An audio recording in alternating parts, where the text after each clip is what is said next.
If you do go on to enjoy today's video, do me a favour and hit that like button and of course subscribe. It really does help me out a lot. And if you want to avoid the random lottery that is FIFA points, you can go straight to the source with u7buy.com, and of course you can use the code TVM at the checkout to get yourself a discount.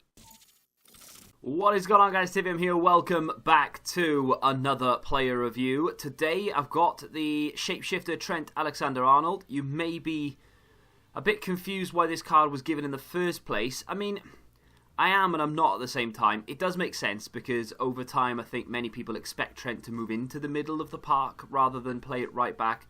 And as a Liverpool fan myself, I don't know if I want him to do that because he is a pretty capable right back. He just needs to learn how to defend a little bit better. But that being said, we already have a Player of the Month card, and obviously there's a Team of the Year card, so obviously some people are disgruntled by this.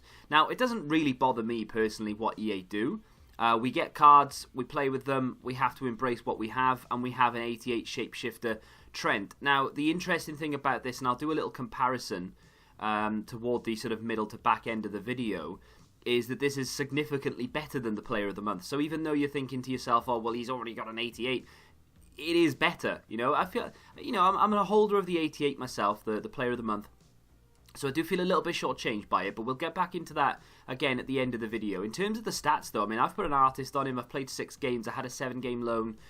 It's a good card. It is a good card. Decent pace, 82 acceleration and 85 sprint speed. I will go through it as if I'm comparing the two as well. Well, actually, no, I won't. I'll talk about it as an individual, and then we'll get into the gameplay. Then we'll do a comparison. So 89 short passing, we've bumped that up to 94. The vision's got up to 99 now, so as a midfielder, 99 vision, very important. 86 without the chem style, but he is on 10 chem, so he should have 99. His ball control goes to 99, his dribbling goes to 93, the agility's up to 91, and the balance is 86. And reaction's very good at 90. He feels so much quicker on the ball than the Shapeshifter version as well. Than the Player of the Month version. See, there's too many different cards. I can't keep up with it. He does feel better on the ball, which is obviously something that you would like and expect to see from a centre midfield player rather than a right back. He's got good stamina for a centre mid. I think you need good stamina if you play box to box, and of course as a right back, so he has that on the Player of the Month and the Shapeshifter. And then decent defensive stats, as again you would expect from a former defender come midfielder. So all things point towards being a very good box to box midfielder. But without any further ado, let's get into the gameplay. Right, here's Trent. The interesting thing about him is I actually have his 88 fullback card. So I'd be interested to see how good he actually is in this position. I've used him out of position before. He felt really agile, to be fair. I've used him out of position before as a centre mid, or as a CDM more than anything else. And I don't know, I didn't really get on with him in that position. But to be honest, he feels a lot more agile than his... There he is around the outside. He feels a lot more agile than his fullback card. He feels a bit quicker. I don't know whether that's got anything to do with the card itself or just the beginning part of the game. Walker goes across. Trent filling in at that right back spot, which is what obviously naturally he does. And he does exactly what the 88 rated right back card does, in fairness. And as Kante loses the ball, literally wouldn't kick it in time. And I was about to say we've conceded, but luckily we got away with that. Trent did very well. Hello? Right. Trent, little drag back here. Whoop. Brilliant. Sends him completely the wrong way. Plays the ball outside. Fred running onto it. Plays it back into the middle with a little back heel. Through the middle it comes for James, who, by the way, is trash. I am not a fan of James at all. Disregard any review I've ever made and said he was good, because in the last 4 games, he's been terrible. Here he is again. Shocking. With a great interception. Hadji plays it toward the on-rushing Trent, who gives it to Sane. Can Niang get it back to Sane? Well, he's missed it again. Sane has had 2 absolutely golden, crisp opportunities to score, and he's blundered them both. It's a good bit of football, actually. Comes back into Trent. Goes out wide. There's Trent on the overlap. Little 1-2 now with Hadji. Back through the middle. Can he play it? Yes, he can. Sane has missed yet another sitter. That's 3 in about 5 minutes. Sane has missed. That one wasn't quite as blatant, but it was good football from Trent. Good running. He followed the play all the way. He was involved. He played a killer ball to Sane, who could easily have squared it or gone for goal. And instead, he kind of just didn't listen to me. Took a very tame shot at the keeper. How is that a foul that way, game? How is it? I don't get it. Trent through the Ivan Needle stuff, and he would have got away. He might have gone down, but he would have got away. He went through two defenders there. We know all about that cut. We know all about it. We've got the 88 in terms of the player of the month. I've been using it for like 200 odd games now. I knew exactly what to expect. To be fair, he feels a lot more agile. Don't know why you're clapping. You missed like 4 sitters, mate. Anyway, he feels more agile than the right back. A little bit more natural in that centre mid position, which is not normal. When EA tend to do position changes, what happens is they tend to sort of drift back to their original position. He has been known to do that. He's made a couple of right back challenges when Kyle Walker's moved out of the way. But all in all, I'm actually very, very pleasantly surprised that there's enough of a difference between the two cards. I would say if you own the right back version, there's not really any need to go and get the centre mid. But on the other hand, I can kind of understand why you would, because there is a slight difference of feeling there. So this isn't something that I tend to do in player reviews, but as he has as many special cards as he does, and he already has an 88, I kind of feel like it's necessary to explain why EA have actually given him an 88.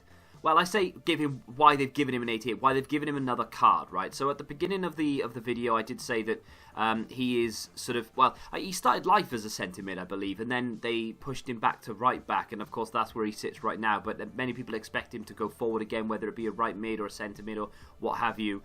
The cards are actually very different, even though they're both 88 rated. Now, if I get rid of the chem stellar on that Trent, we can see that the red marks, so the -2 dribbling, the minus shooting and so on, those are the stats that are better on the Shapeshifter, and then the green stats, so the acceleration and the defending, are the stats that are better on the player of the month. Okay, so we can see that the Shapeshifter is better by 5 in shooting, 1 in passing, 2 in dribbling, and 3 in physical. He's only worse off by 2 in defending and only 1 in pace.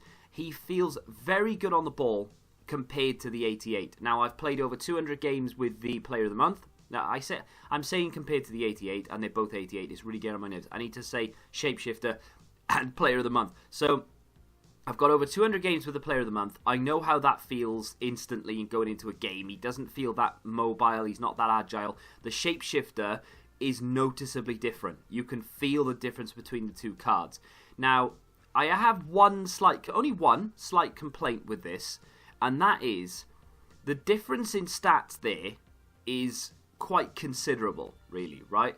If we're adding those together, we're looking at 11 plus for the Shapeshifter and then 3 minus for the Player of the Month. So that is a significant difference, and yet they're both still 88 rated. I feel like maybe even the Shapeshifter should have been 89 rated.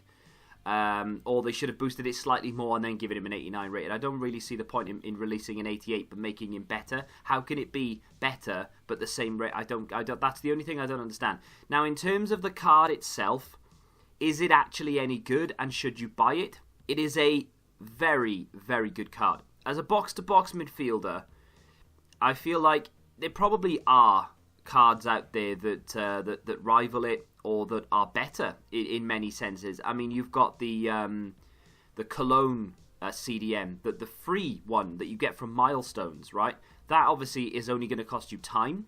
The 86 rated version of that card is nowhere near as good in terms of passing, but in everything else actually compares quite nicely, and in terms of the physical as well, is much better. The juiced up version, the 88 rated upgraded version that you get for the second time round, that is considerably more comparable. The passing is the only stat there that he doesn't beat him on, incidentally. The player moments Joshua Kimmich, for example, that card was cheaper than this Trent card, and it's better on paper, at least. They're different cards, if you ask me. I mean, I've got the Kimmich player moments, and I would much prefer to use that as a CDM. He offers a little bit of a different outlook in CM. But my point still stands. It's a lot of money to spend on a card that A, you may already own, and B, there are better or equal cards out there for less coins. The reason I think he is 200 or 250,000, depending on your platform, is because he's English, plays in the Premier League, and a lot of people have Premier League teams compared to other sides. So that's why I think he goes for a little bit more. But in terms of his ability, like I said, feels a lot better than the Player of the Month. Has a 4-star weak foot in midfield, which is quite good. Lacks a little bit of strength at 69, which is a shame for not a holding player necessarily, but for someone who's going to get in amongst it, you know. But in terms of reactions and ball control and his passing in particular, it's all very, very good. All very, very positive signs. If you've got the Player of the Month, should you go and get this? In my honest opinion, I don't think it's worth 200,000 coins for you to go and pick it up if you already have the 88. The only people who should be doing this are those who don't have the 88 and require a centre mid. Unless you are mega rich and have surplus coins, in which case, yeah, why not? Go for it, right? What else is there to do? But I like it. It's just a little bit on the why have you done that kind of thing. If you're going to do it, make him 89, 90 rated. You know, his team of the season is going to be, what, 92, 93 rated anyway? So I think there was room there to maybe bump him up a little bit more. But it is what it is. We have it, and I think it's a good card. It's just a shame, really. But either way, let me know what you think of him in the comment section down below. If you have enjoyed the review, hit the like button, subscribe to the channel, and until the next time, goodbye. Football Index. The game changed. Download the app now.